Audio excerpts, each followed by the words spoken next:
ఈ కాంగ్రెస్ పార్టీ సన్యాసులారా, దత్తమ్మలారా, చాటల్లారా, మీకు ఒక్కొక్క నిరుద్యోగి బాధపడుతున్నారా? మీకు సన్యాసులారా, మీ ప్యాంట్లు ఊడగొట్టి, మీ పంచలు ఊడగొట్టి ఒక తరిమి కొడతాం. ఎవరు ఏమనుకుంటున్నారు మీరు? ఆ పార్టీ వస్తుంది, ఈ పార్టీ వస్తుంది, ఈ ఉన్నాడు, వాడు ఉన్నాడు. మేము ఎన్నిసార్లు చెప్పాలి మీకు? ఎన్నిసార్లు రుజువు చేసుకోవాలి? మా వెనకాల ఎవరు లేరని చెప్పేసి ఎన్నిసార్లు మీకు చెప్పాలి?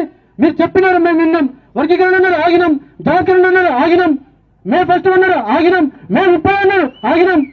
ఆయన జూన్ 2 తారీఖున ఒక్క పోస్ట్, ఒక్క నోటి గురించి మాట్లాడడం మీరు సన్యాసులు కాకపోతే, చోటలు కాకపోతే, దద్దమ్మలు కాకపోతే ఇంకేమంటారు మిమ్మల్ని?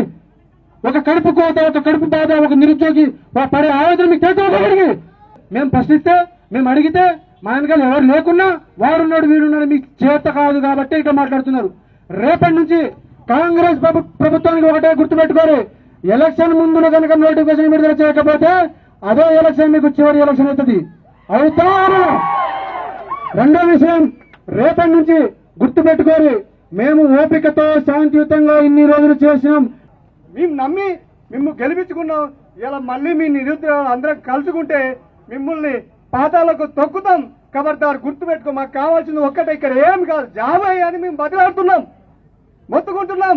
ఇలా లైబ్రరీలో చుట్టూ 5 రూపాయల భోజనం తినుకుంటూ చిక్కడపల్లిలోని, అఫ్తార్గంజ్లోని, ఉస్మానియా యూనివర్సిటీలో తిని బతుకుతున్నాం, గొడ్డు కాలం తింటున్నాం. అంటే మీకు సోయలేదా ప్రభుత్వానికి? మీకు చేత కాకపోతే చెప్పు, ఏ విభాగంలో ఖాళీ ఉన్న లెక్కలు ఇస్తా, అది రాసుకో.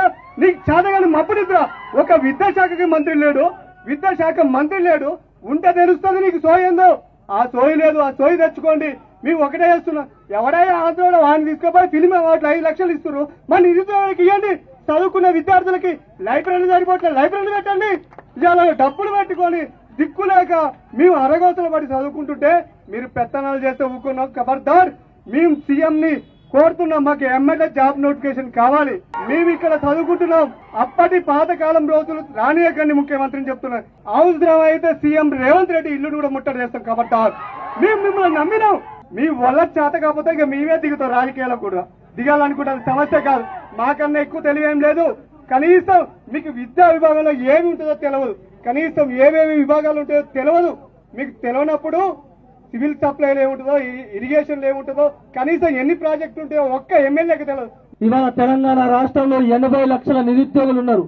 కనీసం రేవంత్ రెడ్డి పట్టని కొడితే 2000 ఉద్యోగాలు కూడా ఎక్కడివ్వని పరిస్థితి. ఎందుకంటే నిరుద్యోగులు ఇవాళ తెలంగాణ రాష్ట్రంలో ప్రతి ఒక్క జిల్లా నుంచి కదిలి ఇవాళ మీ ప్రభుత్వానికి గద్దె దింపే విధంగా ఇవాళ నిరుద్యోగులు అనేటువంటి ఇవాళ 1000 మంది నిరుద్యోగులు ఇవాళ ఇక్కడ వచ్చింది.